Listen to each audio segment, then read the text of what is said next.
Great to see everyone out this morning. It's beautiful Lord's Day, and it's so encouraging to see everybody here. And I'm glad to have this opportunity to talk to you for a few minutes. So I before or as we get into this, I was just thinking everyone probably knows about Sherlock Holmes and Dr. Watson, right? Everybody knows them. Well, they went on a camping trip and they're sitting at around the camp, and after a good meal they decided to turn in for the night for some sleep. And some hours later, Holmes awoke and nudged his faithful friend, Watson, look up at the sky, tell me what you see. Watson replied, I see millions and millions of stars. What does that tell you? Watson pondered for a minute. Well, astronomically, it tells me that there are millions of galaxies and potentially billions of planets. Horologically, I deduce that the time is approximately a quarter past three. Theologically, I can see that God is all powerful and that we are small and insignificant. Meteorologically, I suspect that we will have a beautiful day tomorrow. Why? What does it tell you? And Holmes was silent for a minute, and then he spoke. Watson, you imbecile. Someone has stolen our tent.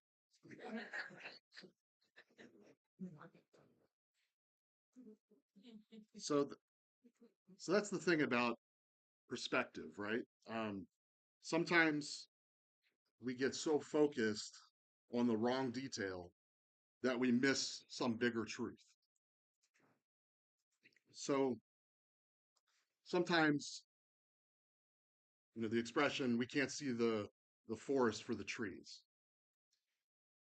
And spiritually, the same thing can happen. We look at people and we may make snap judgments based on what we see on the outside, and what we think we know based on observation. Maybe who they are, what they're worth, whether they'd be interested in God. But here's the problem: we're looking at the surface, and God doesn't look at the surface, right? He looks at the heart. And so today I want us to consider our perspective, and maybe suggest some things on how we can see people the way God sees them. So for this lesson, I came up with three shifts, I'll call them, in perspective. Um, First, we need to see beyond the surface. Secondly, we need to see through God's eyes. And then lastly, we need to see what God can do.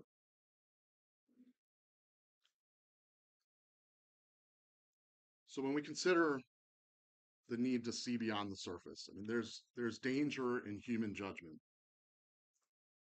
Like I spoke about a minute ago, human judgment, it's superficial. We make assumptions based on physical appearance. Um, I've got I worked with a guy who, um, he would dress like me. We do programming, we sit at a desk. Sometimes we sit in the dark. So it really doesn't matter what you wear. But, we wear jeans and a t-shirt a lot of times. And, but he had this blazer, suit coat on a hanger in his cubicle. And I wondered why he had that. So I asked him one day, and he said, "Well, the funny thing is, I've noticed that whenever I go to a meeting, I'll I'll put that on over my t-shirt, and I'll go into the meeting." And he said it's kind of like a social experiment. Everybody treats me completely different They they think I'm the one that's there to lead the meeting. They're looking to me to start it, and he's just like, I don't know, I'm just here like you are. But it's interesting that's how we are. I mean, that is, just how our society is, whether it's good or bad. But um, there's also I thought about these fake designer bags like Cloach, the good, or Kate Spud. Um, they look real at first glance, right?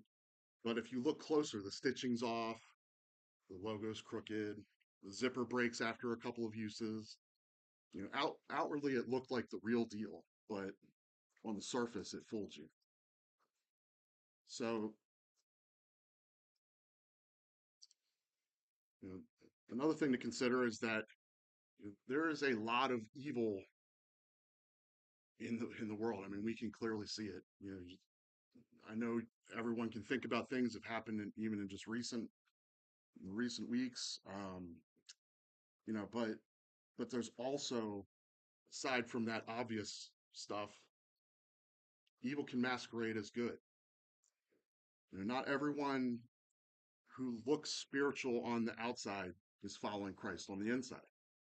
Paul warned the church in Corinth about this. Warned of deceitful men pretending to be servants of God. 2 Corinthians chapter 11, verses 13 through 15, if you would like to follow along. This is where Paul wrote to Corinth, and he said, "For such men are false apostles, deceitful workers, disguising themselves as apostles of Christ. No wonder, for even Satan disguises himself as an angel of light. Therefore, it's not surprising if his servants also disguise themselves as servants of righteousness, whose end will be according to their deeds." This tells us like Satan doesn't come looking like a monster.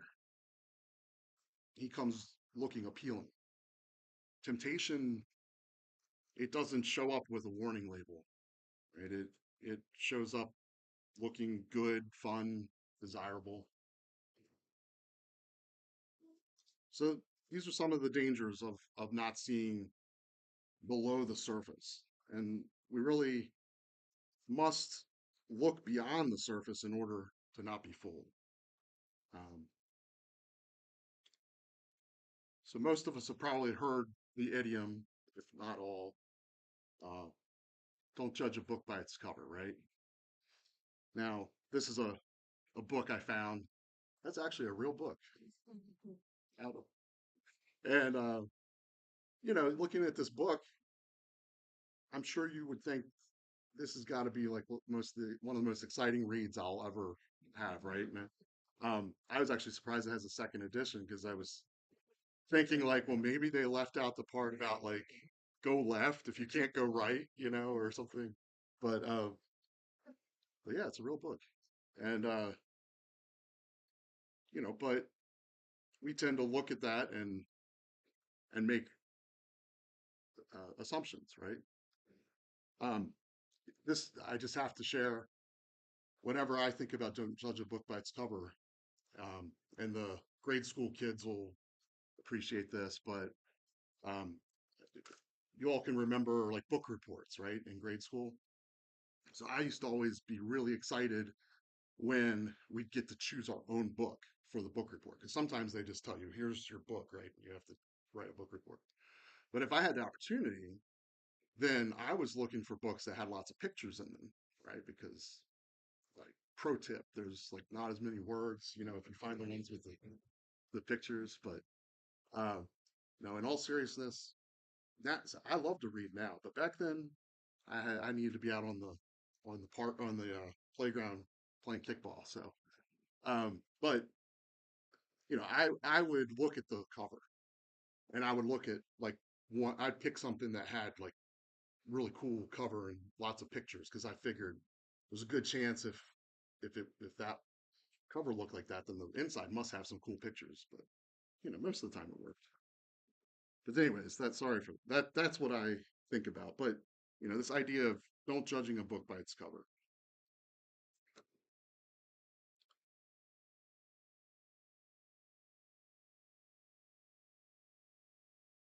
So, with this idea of not being fooled, um, the Bible tells us about being discerning, testing what we hear against the Word. And 1 John chapter 4, verse 1, it, it reads, Beloved, do not believe every spirit, but test the spirits to see whether they are from God, because many false prophets have gone out into the world. And then Jesus told us to, he talked on the sermon in the Sermon on the Mount in Matthew 7:15 through 20. We'll read that. He says, Beware of the false prophets who come to you in sheep's clothing, but inwardly are ravenous wolves. You will know them by their fruits. Grapes are not gathered from bushes, nor figs from thistles, are they? So every good tree bears good fruit, but the bad tree bears bad fruit. A good tree cannot produce bad fruit, nor can a bad tree produce good fruit. Every tree that does not bear good fruit is cut down and thrown into the fire. So then you will know them by their fruits. So when someone's talking to you about the Word of God, evangelists, teachers, preaching, consider the fruits. Consider test what they're saying against your knowledge of the Word. And that leads into my third point about that is that we need to be ready with the Word so that we can do that. A very quoted verse is in 2 Timothy 2:15, right? A lot of us know this as a memory verse, but be diligent to present yourself approved to God, a workman who does not need to be ashamed, accurately handling the word of truth. So we need to obviously be studying, spending time in the scriptures, being able to handle the word so that we know and we can identify when um, there are mistruths being spoken. And then also in 2 Timothy chapter 4, verse 2, it tells us to preach the word, be ready in season and out of season, reprove, rebuke, exhort, not extort, exhort with great patience and instruction. And then finally, uh, before we move on from this point, just a reminder that we shouldn't be impressed by charisma and polish and popularity alone, right? And on the flip side, we shouldn't dismiss people just because they don't look like the church going type, right? Um, how many people have we passed by? We've maybe judged too quickly or written off simply because of their appearance, or but we really just don't know, right, what's in their heart. So if we stop at the surface, we're always going to have the wrong perspective. So how do we see rightly? We see by uh, we can see rightly by learning to see through God's eyes. So I wanted to remind us of David, King David, being anointed as the king of Israel, and that's recounted in 1 Samuel chapter 16. And in the interest of time, I won't. We're not going to read the whole chapter, um, but to summarize, Samuel looked at Jesse's oldest son, and he thought, "This has got to be the one. He's tall, strong, kingly looking." But in verse 7 of 1 Samuel 16, verse 7, it reads, But the Lord said to Samuel, Do not look at his appearance or at the height of his stature, because I have rejected him. For God sees not as man sees. For man looks at the outward appearance, but the Lord looks at the heart. So God said no to Eliab, the firstborn. He wasn't looking. God wasn't looking at his height or muscles or his resume. Um, he was looking at his heart, and instead he chose David. David was the youngest. He was forgotten out in the fields, right? Um, he probably was smelling like sheep and had some straw in his hair. I don't know. He just did not look kingly. If we had to pick a king, you wouldn't, David wouldn't make the short list. But God said, "This is the one."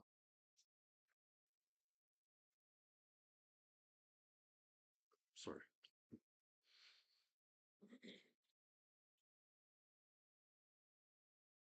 And then if we consider Jesus, you know, he he looked ordinary. I mean, we see a lot of pictures of how artists render him, and um, but he was very ordinary. I mean, in appearance, apparently. Isaiah chapter 53, verse 2 reads that he had no beauty or majesty to attract us to him, nothing in his appearance that we should desire him. And people missed him, right? Because they were looking for an outwardly majestic, powerful king type figure. But God instead, he sent a humble servant. So, we should remember to not ask yourself, what do I see on the outside, but um, asking, Lord, what do you see on the inside? Think about in your daily life. Maybe you have a coworker who's uh, seems abrasive or is abrasive, um, or that neighbor that just seems uninterested. We don't know how God is working in their heart. So when we reflect on this, you would think of someone in your life who it maybe doesn't you wouldn't think would ever be interested in God. What if right now God is working in them in their heart and preparing them to respond? So, first we need to see beyond the surface. And second, we're seeing through God's eyes. And finally, we want to see what God can do. So I want to consider the Samaritan woman at the well that we can read about in John chapter 4. It's in verses 6 through 42. And again, I'm going to summarize, but one thing that's interesting, and I've read that many, many times, and I don't know if you ever thought about, it says that she came at the sixth hour, so that would be noon, right? It's the hottest part of the day. I think most people would um, go gather water in the early morning or the evening, right? It's likely because she didn't want to face. I mean, this is me talking. It doesn't say this, but maybe probably didn't want to face the shame that the other women and people in that community um, would have for her. The whispers, the judgment that she'd have to endure. If she went at a, if she had gone at a more conventional time.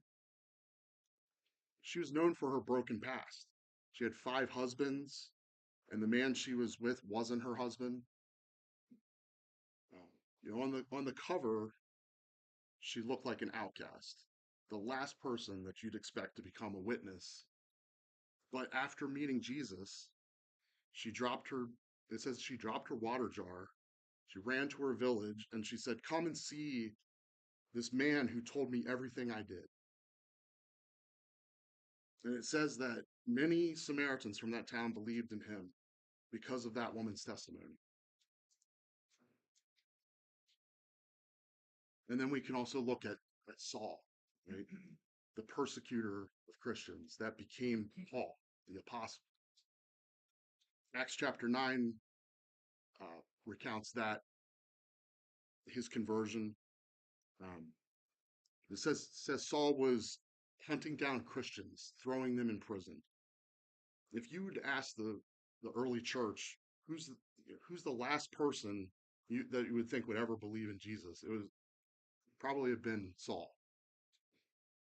And yet God stopped him on the road to Damascus and transformed his life, made him the greatest missionary of the early church. You know, on the cover, Saul was an enemy, but God saw an apostle.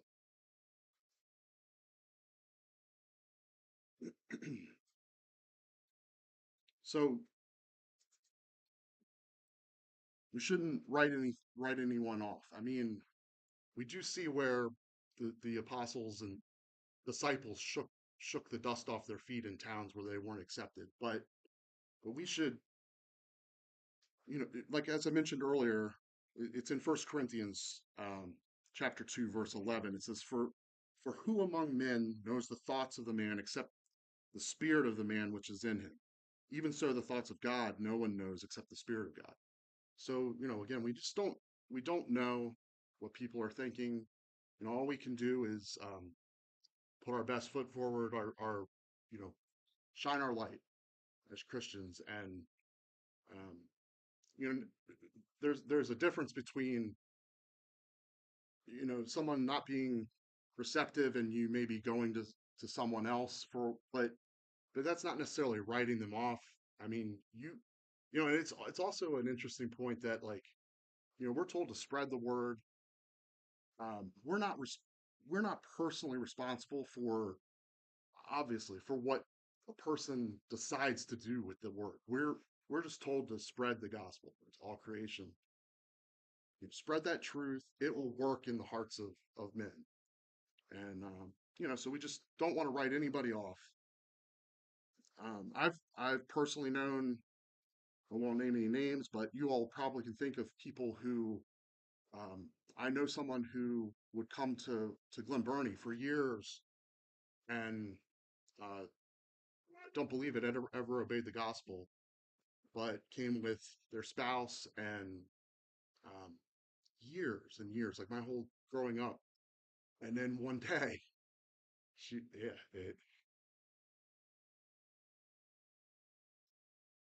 sorry, it's just great.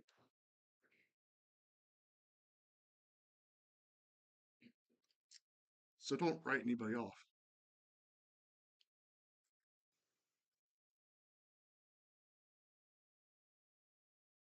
Sorry, that was unexpected. So keep praying for those that are farthest away, right? The ones that you, you know, think are unreachable.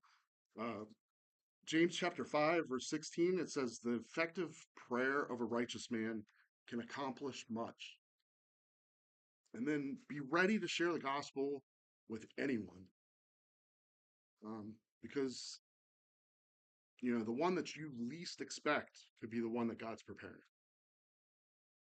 You know, if he can use an outcast woman to save her village, and if he can use a persecutor to spread the gospel around the world, what might he do through the people that you least expect? So let's go back to the Holmes and Watson joke that we started with. You know, we laughed because the person, he was focused on the wrong thing. Perspective matters. Spiritually, it's the same. If we only look at the cover, we're going to miss the truth. But if we learn to see as God sees, then we'll see beyond the surface. We'll see through his eyes, and we'll see what he can do in people's lives. So let's resolve to pray to God that he'll help us see people the way he sees them. Because when we stop judging the book by its cover, we'll see hearts, we'll see opportunities, and we'll see God do amazing things. So today, don't there's some here that haven't started their walk. Maybe you're ready to do that today. You're ready to see what God can do in your life. You know, as I mentioned earlier about Paul's conversion, In Acts chapter 22, we read that Ananias said to Paul, "Now, why do you delay? Get up and be baptized and wash away your sins, calling on his name." And that's what he did. And so the opportunity is here for you today. Um, if you want to be baptized, wash your sins away, start that walk with Christ. You can do that today. And if there's any prayers that you need from us, if there's any way we can help you, please come forward. Let your wishes be known. Let's stand and sing.